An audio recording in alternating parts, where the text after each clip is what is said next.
Қазір киік адамнан қашпайды біздің жақта. Адамдар киіктен қашып жүреді, керісінше.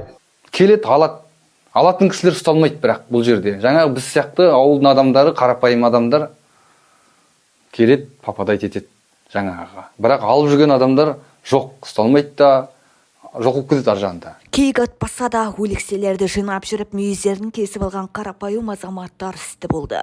Ұзақ уақытқа созылған даулы мәселеде бұл адамдар браконьерлер емес, ауыл тұрғындары екенін ескерген жөн.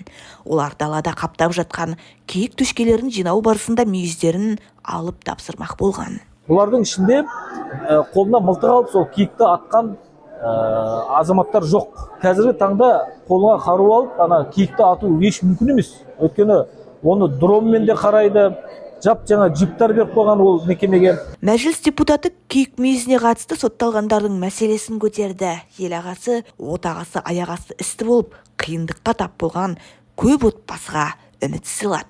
Санап жүріп, шыны керек, санап жүріп, қазір деген осы жақында теледидардан көрдік, мәжілістен қабылдап өткен.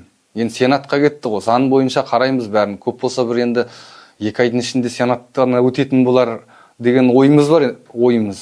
Ар жағында енді президентіміз бар, қол қояды, сонда бір сентябрьге қарай әйтеуір босататын шығар деген үміттеміз енді.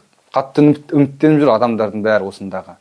Мәжілістің жалпы отырысында депутат Абзал Құспан киіктің дериваттары үшін әділетсіз сотталып жатқан ауыл азаматтарының жағдайын айтқым келіп отыр. Киіктің дериваттары, яғни киік мүйізі үшін сотталып жатқандар, аң атуды кәсіп қылған браконьерлер емес, ұйымдасқан қылмыстық топтар да емес, қарапайым ауыл тұрғындары. Оларды әділетсіз сотталды деумен нақты дәлел ретінде оқып танысқан 100-ден астам сот актісі бар. Киікті атпаған, бірақ оның мүйізін сатқан, жинаған, сақтаған, тасымалдаған адамдарды қоршаған ортаға миллиондаған, тіпті миллиардтаған теңге залал келтірді деп жаппай соттау практикасы 2021 жылдың тамыз айынан басталды. Оған негізгі жоғарғы сот сол кездегі қылмыстық істер жөніндегі алқа төрағасы болған Абдрашид Жүкеновтің облыстық сот басшыларына жолдаған нұсқау хаты негіз болды. Хат қылмыстық кодекстің 339 бабы түсіндіру деп аталғанымен, мәні бойынша тікелей нұсқау форматында рәсімделген. Ол хаттың жазылуына өз кезегінде сол кездегі бас прокурор Ғизат Нұрдәулетовтің ақпараты негіз болған, деді Абзал Құспан Қазақстан Республикасы бас прокуроры Берік Асыловтың атына жолдаған сауалында. Қолданыстағы қылмыстық кодекстің 339 бабымен күні бүгінге дейін жалпы сотталған адамдардың статистикасы 2019-да заң күшейтілді. Содан бері сотталған адамдар саны 800-ге жуықтайды. 800-ге жуық. Олардың енді басым бөлігінің сот актілері, үкімдері менде бар. Барлығын сұратып алдым бас прокуратура арқылы. Енді осы күні кеше сенатқа жолданған заң деген енді статусқа ие болады ғой мәжілістен шыққаннан кейін. Яғни қолданыстағы қылмыстық заңнаманы жетілдіру туралы заңда біз 3 бірдей кодексті қамтыдық. Қылмыстық кодекс, қылмыстық процесс, қылмыстық атқару кодекс.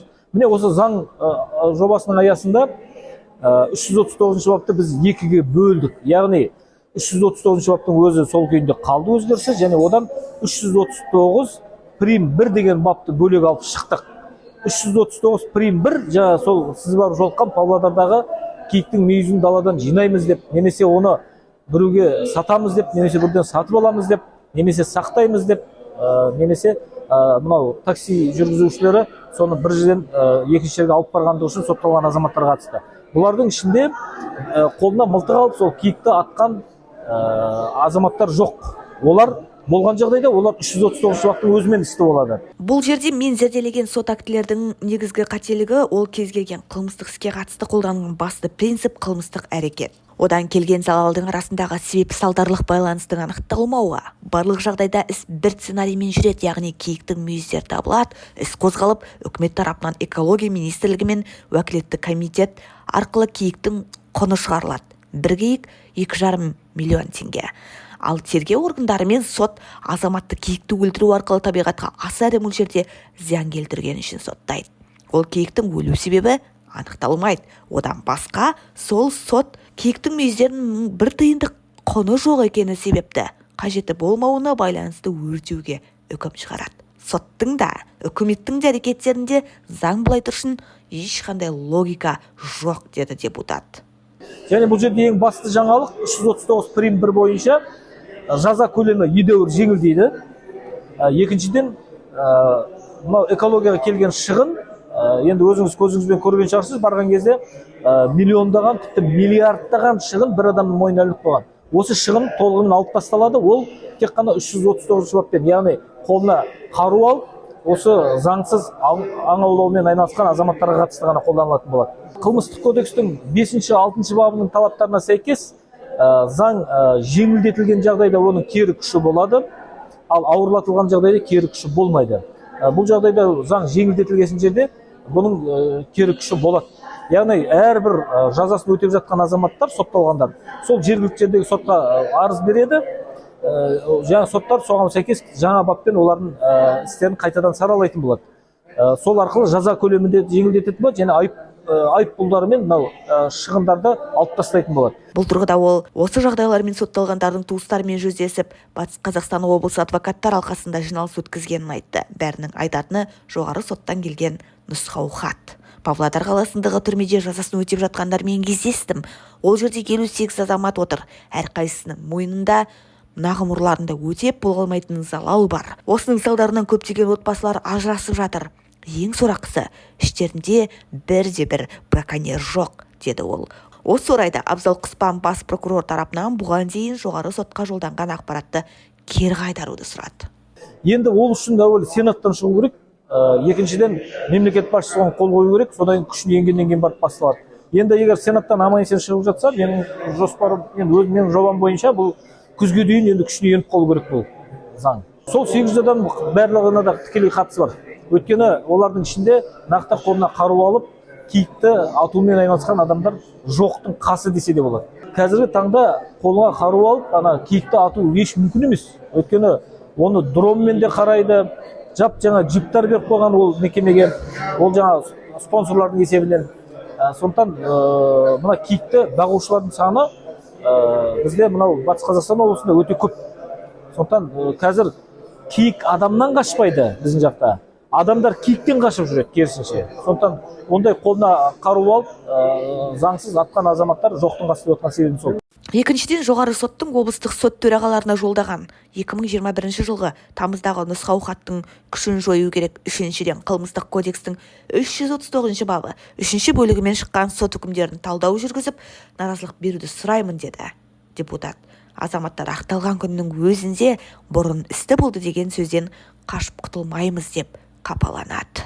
Шыны керек, көмекші болып, малшы болып біреудің қырында жүрген адамдар бар. Мысалға, жазу білмейді, санау білмейді, ақша санау білмейтін адамдар бар, мысалға, жүрген сотталып осы жерде. Сотталған деген атымыз қалады енді. Өсіп жатқан баламызға, қызымызға, мысалға, кімге де сотталған деген жаман ғой. Бір жерден болмаса, бір жерден айтылуы мүмкін деген сияқты ғой. Бір сабақ болды енді мынау деген. Өмірдегі бір үлкен сабақ қой енді. Өмірді қалай түсіру керек, дұрыс жүру керек, ешкімнің ала жібін аттамау керек, как положено. Бірізбен жүру керек қошым. Бұлай айтқанда жаңағы жазасын өтеушілердің бәрі сол жаңалықты күтіп отыр. Өткен жылы Абзал Құспан мырза өзі келіп кездесіп өткізгеннен кейін біз бір үмітіміз оянғандай болды. Сол қашан өзгереді деген сұрақ біздің көкейімізден кеткен жоқ, әлі де кетпейді. 800 адамның тағдырын шешкелі тұрған депутаттың бастамасын қолдаушылар көп. Құрметті Абзал мырза, Алланың нұры жаусын. Бүгін демімізді ішке тартып Алладан тілеп отырдық. Сенат мақұлдады дегенде қуанып, жолдасым қазір қасымызға келгендей қуана жөнелдік. Алла қаласа, ол күнде алыс емес-ау. Халық қамын ойлаған азамат сіздей-ақ болсын. Мың қайтара рахмет, деп жазды желі қолданушыларының бірі алғысын жаудыра. Мен 339 қылмыстық кодекстің 339 бабы 3 деген 3 бөлігі ғой. Сонымен істі болып отырық. Киіктің мүйізі дереванттарына байланысты. Оны біздер енді даладан мылтық ұстап, атып, қуып жүріп атып алған, кесіп алған ештеңеміз жоқ. Даладан жаңа шашылып атады, мүйіз деген соны жинау мақсатында, сондай мақсатта келген адамдарымыз жалпы.